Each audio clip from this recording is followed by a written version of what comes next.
하나님의 말씀은 시편 138편입니다.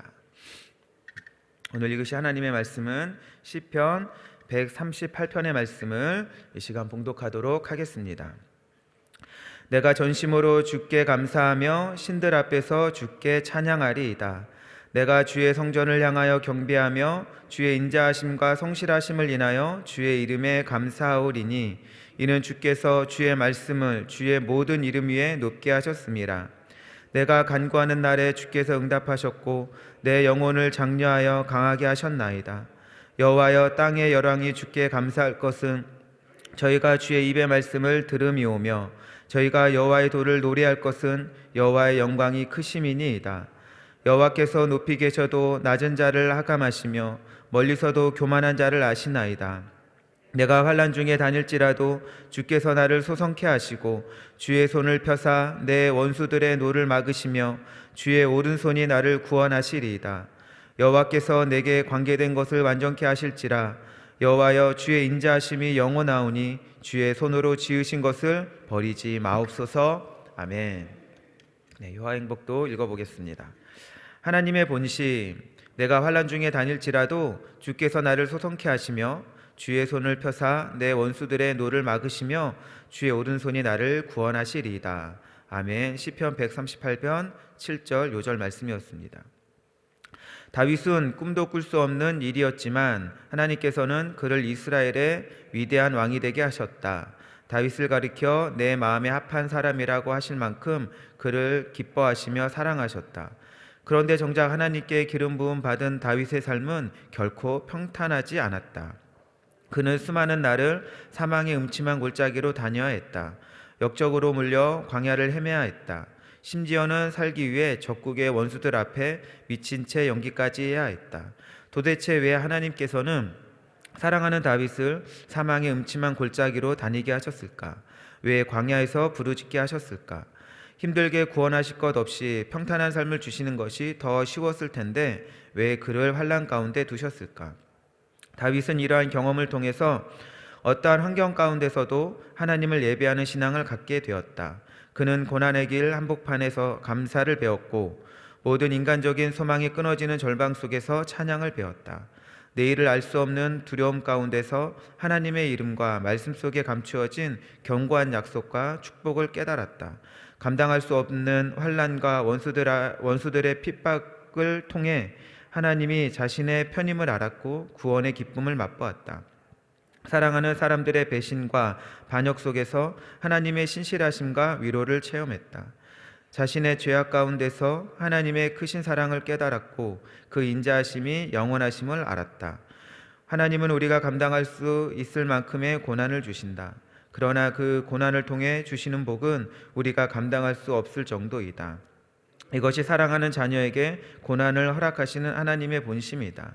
주께서 인생으로 고생하며 근심하게 하심이 본심이 아니시로다. 아멘. 오늘 말씀의 주제를 한번 따라해 보겠습니다. 하나님의 본심. 다시 한번 따라해 보겠습니다. 하나님의 진심. 아멘. 하나님의 본심을 하나님의 진심으로 바꿔도 될 것 같습니다. 여러분들 사람과 사람 사이에도 상대방의 진심을 안다면 큰 어려움이 있다 할지라도 오해하지 않으니 신뢰감은 변하지 않습니다. 하지만 상대방의 진심을 알지 못한다면 작은 오해의 소지만 있어도 그 관계는 쉽게 소원해지는 것을 우리는 자주 목격하게 되어집니다. 이처럼 누구에게나 어려운 시간은 찾아오게 되어지는데 우리도 하나님의 진심을 알아야만 어려운 시간을 맞닥뜨릴 때 낙심하지도 또한 넘어지지도 않게 되어 하나님이 예비해 놓으신 더 큰 은혜와 복을 받고 누리게 되어질 것입니다. 여러분, 정상적인 부모는 자녀들이 바르게 또한 잘 살기를 바랍니다. 그래서 자녀들이 그릇행하면 그릇된 행동이 못된 습관이 되지 않도록 꾸짖지만 그래도 자녀들이 계속 고집을 꺾지 않으면 부모는 어쩔 수 없이 징계할 수밖에 없습니다. 대저 여호와께서도 그 사랑하는 자를 징계하시기를 마치 아비가 그 기뻐하는 아들을 징계함 같이 그렇게 하십니다. 여러분도 이 하나님의 말씀을 믿게 되시기를 이 시간 소망합니다. 여러분, 하나님이 징계하신다는 이 징계라는 것은 채찍을 가한다라는 그런 말의 의미가 있죠. 우리가 보통 채찍질 이렇게 생각을 하면 보통 우리가 연상되어지는 것이 이 노예를 이게 천장에 손을 묶어놓고 인정사정 없이 때리는 것을 이렇게 연상하게 되어집니다. 그러나 하나님의 이 징계는 아버지와 자녀의 그 관계 안에 담긴 사랑의 매임을 우리가 늘 잊지 말게 되어지시길 이 시간 소망합니다. 하나님은 이 징계를 통하여서 자녀가 더 잘 될 거라는 소망만을 그 마음에 품고 계시는 것, 그것이 바로 하나님의 진심인 것입니다. 그러니 하나님의 징계는 잘 못 자란 가지를 잘라내는 그런 아픔이 있지만 좋은 열매, 누가 먹어도 맛있는 열매를 맺게 하려는 하나님의 진심이 있음을 기억하고 여러분 감사합시다. 그리고 모든 어려움들 이겨냅시다. 우리는 하나님 앞에서 늘 실수하고 범죄하여 하나님을 슬프게 하지만 하나님은 자신을 아프게 한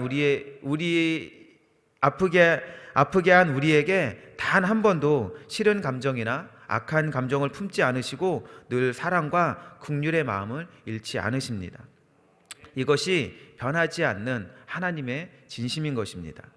하나님은 우리를 사랑하사 독생자 예수를 내어주신 분이시기에 그 어떤 죄악으로도 우리를 그리스도의 사랑에서 끊을 수 없는 것입니다. 그러므로 우리를 과연 누가 정죄할 수 있겠습니까? 이 모든 일에 우리를 사랑하시는 이 곧 하나님으로 말미암아 우리는 넉넉히 이기게 됩니다.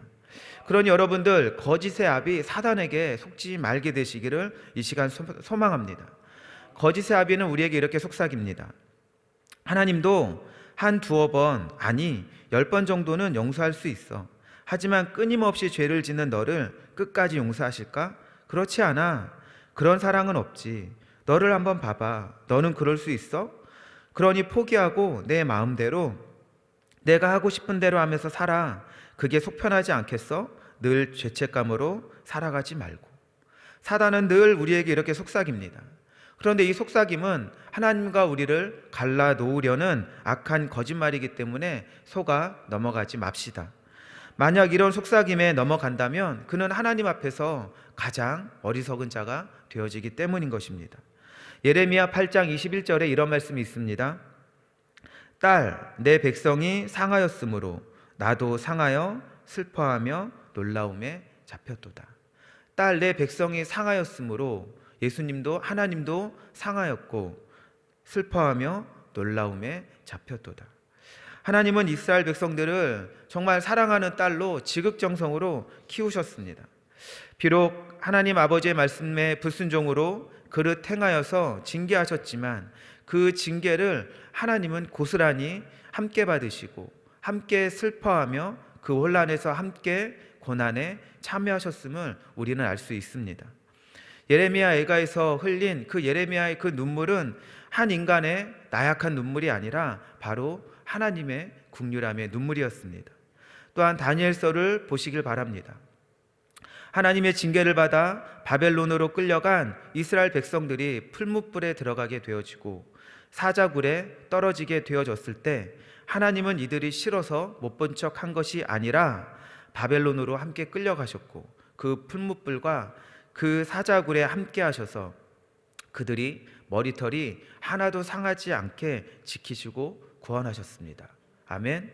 여러분들 믿게 되시길 이 시간 소망합니다. 그러니 여러분들 인생의 고난을 잘 통과한 사람은 하나님을 신뢰하는 마음도 더욱더 견고해지고 이로 인하여 삶의 예배도 참된 예배를 드리게 됨을 우리는 알 수 있습니다. 시편 119편 71절 말씀을 보면 고난 당하는 것이 내게 유익이라 이로 말미암아 내가 주의 율례를 배우게 되었느니라. 고난 당하는 것이 나에게 유익이라. 창세기를 보면 고난은 죄의 결과이기 때문에 고난 당하는 것은 선하지 않다고 인식하고 있습니다. 그런데 오늘 119편의 이 말씀을 보면 고난이 나에게 선하다라고 고백하고 있죠. 우리가 이 구절은 많이 들어서 익히 알고 있지만 이 앞절 67절의 말씀에 이런 말씀이 있습니다. 고난 당하기 전에는 내가 그릇 행하였더니 이제는 주의 말씀을 지키나이다. 이 말씀은 이런 것입니다. 고난 당하기 전에는 내가 그릇 행하였더니 고난을 당한 후에는 내가 주의 말씀을 지키나이다. 고난 당하기 전과 후가 나의 행동과 나의 삶이 변화되어졌다는 것이죠. 여러분은 어떠신가요? 단순하게 생각하면 내가 그냥 처음부터 잘하면 될 것 같은데 막상 우리는 삶을 살아보면 늘 그렇지 못한 연약한 모습이 우리에게 있습니다. 여러분, 가룟 유다도 예수님을 은 30에 팔았지만 처음부터 이러려고 예수님을 만난 것이 아닙니다. 돈꾀를 맡았을 정도이면 이 가룟 유다는 누구보다도 예수님을 잘 따르려 했던 사람인 것이죠. 우리도 마찬가지 아닌가요? 구역장과 같은 직분을 감당한다는 것은 그 누구보다도 예수님을 잘 따르기 위해서 직분을 맡게 되어지는 것입니다. 하지만 가룟 유다는 예수님을 바리새인들에게 팔아넘긴 이유, 그것은 무엇이냐? 사단이 그 마음에 들어갔기 때문인 것이죠. 아담도 그렇지만 이것이 우리 인간에게 보여지는 뚜렷한 한계인 것입니다. 그래서 성경은 뭐라고 이야기하고 있느냐? 무릇 지킬 만한 것 중에 더욱 내 마음을 지키라. 생명의 근원이 마음을 지키는 데에서 난다라고 말씀하고 있는 것이죠. 그러니 가룟 유다는 주님이 주신 그 거룩한 마음을 죄로 팔아넘겼기에 당연히 멸망받아야 했지만, 그럼에도 주님께 자복하고 회개했다면 예수님을 저주했던 베드로를 용서하신 하나님께서 가룟 유다도 용서하셨을 것입니다. 여러분, 그렇지 않나요? 근데 가룟 유다는 하나님 앞에 회개하지 않았죠. 가룟 유다를 공격한 사탄은 지금 우리의 연약한 마음을 지속적으로 공격하지만 우리는 가룟 유다와 같이 마음을 빼앗기지 말고 늘 성령의 충만함으로 이겨내시기를 이 시간 소망합니다. 이렇게 이겨내면 이겨낼수록 우리는 더 아름답고 참된 예배를 드리게 되는 것입니다. 우리가 고난을 통하여서 우리는 더욱더 믿음이 확실해지는 것이고, 고난을 통하여서 우리가 더 신실함을 통하여 우리가 하나님 앞에 참된 예배자로 설 수 있다라는 것입니다. 여러분, 이거를 정말로 잊지 말게 되시기를 이 시간 소망합니다. 제가 몇 달 전 차 안에서 극동방송을 들었는데 이런 사연이 나왔습니다. 2007년경에 있었던 일로 어느 목사님이 구강암으로 투병 생활을 하면서 있었던 그 사연이었습니다. 이 목사님의 병세가 날로 악화되자 목사님을 위한 중보 기도회가 열렸다는 소식을 듣고 투병 중인 목사님께서 이들에게 병상에서 영상 메시지를 보냈던 그 내용을 제가 잠깐 읽어드리도록 하겠습니다. 목사답게 살려고 애를 쓰는데 가장 목사다운 게 어떤 건가 요즘 많이 생각합니다. 가장 목사다운 게 어떤 것인가? 이렇게 건강도 잃고 소망도 약해지고 믿음도 약해지는데 이게 목사답게 사는 것인가? 그런 회의도 들고 낙심도 드는 게 사실인데, 최근에 제게 든 생각은 예수님이 가장 예수님답지 않을 때, 바로 십자가에 달리실 때 가장 예수님답지 않았지만 나중에 생각해 보니까 그것이 가장 예수님다운 모습이었다는 것. 가장 연약하고 보잘것없고 가장 내세울 것 없는 현재 이 상태가 가장 목사다운 상태가 아닌가 생각해 보았습니다. 좋은 목사 수업을 하고 있다고 생각을 하고 이 어두운 터널을 지나갈 때 힘과 소망과 용기를 주신 여러분들이 있기에 나의 가슴에 여러분들의 이름, 얼굴을 제 가슴에 새깁니다. 저도 목사답게 오늘 참석한 여러분들을 위해서 기도하겠습니다. 이 내용이었습니다. 여러분, 한번 정말 생각해 보시길 바랍니다. 예수님이 놀라운 기적을 행하며 강한 모습의 그 순간보다도 이 십자가에서 가장 연약한 모습으로 죽으실 때가 정말 가장 예수님답지 않았었나요? 왜냐하면 예수님께서 이 땅에 오신 이유가 십자가에 못 박혀 죽으시기 위해서 이 땅에 오시기 때문인 것이죠. 사단은 이 병상 가운데 있는 이 목사님을 넘어뜨리려고 끊임없이 그 마음을 공격했지만 이 목사님은 절망의 폭풍 속에서도 침몰하지 않고 약함의 겸손함을 통해 이 고백을 주님께 드렸고, 그 순간 가장 아름다운 예배자가 되었고 진리에 한 걸음 더 다가갈 수 있었던 것입니다. 비록 이 목사님은 천국의 부름을 받아 이곳에 없지만 진리에 다가선 이 신앙의 고백은 이 땅에 남아서 많은 사람들을 다시 일어서게 하는 힘과 용기를 가져다 줄 겁니다. 저와 여러분도 가장 연약한 순간이 다가온다면 절망과 나락으로 그 터널을 통과하는 것이 아니라 하나님이 가장 듣고 싶어하는 신앙의 고백을 드리는 가장 아름다운 예배자로 서게 되시기를 이 시간 축원합니다. 여러분, 사골국 아시죠?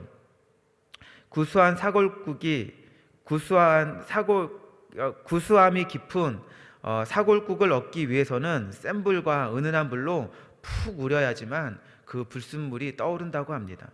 이 불순물을 걷어내기를 반복하면 우유빛깔의 구수한 사골국을 만들 수 있듯이 하나님께서 불로 우리를 달구시는 그때 내 안에 있는 불순물을 덜어내는 그런 시간들을 만들게 되어지시기를 이 시간 소망합니다.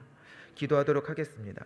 하나님, 오늘 우리에게 고난과 또한 어려움이 있다 할지라도 그 고난을 이겨낸 후에 내가 정금과 같이 하나님을 예배하는 참된 예배자로 설 수 있도록 하나님 우리에게 힘주시고 용기 주시옵소서. 그래서 우리가 정말 하나님 앞에 기뻐하시는 그 신앙의 고백들을 드리고 그 신앙의 고백이 우리가 하나님을 예배하는 그 시작이 되어질 수 있도록 하나님 도와주시옵소서. 하나님께서 우리의 삶에 힘과 능력이 되어주실 줄 믿습니다. 하나님, 오늘도 또 함께 예배하고 또 함께 말씀의 떡을 떼며 또 하나님의 그 귀한 은혜를 나누어 싸우니 하나님 그 은혜를 잃어버린 자 되지 않게 하시고 하나님의 그 마음 안에서 새 힘으로써 일어날 수 있는 우리가 될 수 있도록 도와주시옵소서. 하나님, 오늘도 하나님의 말씀 안에서 승리하게 될 줄로 믿습니다. 오늘 하루가 하나님이 허락하신 복된 삶이 되어질 줄 믿습니다. 어려움으로 기도하는 자들에게 모든 기도가 열리는 시간 될 수 있도록 하나님 역사하여 주시고 은혜 더하여 주시옵소서. 감사드리며 예수님의 이름으로 기도합니다. 아멘.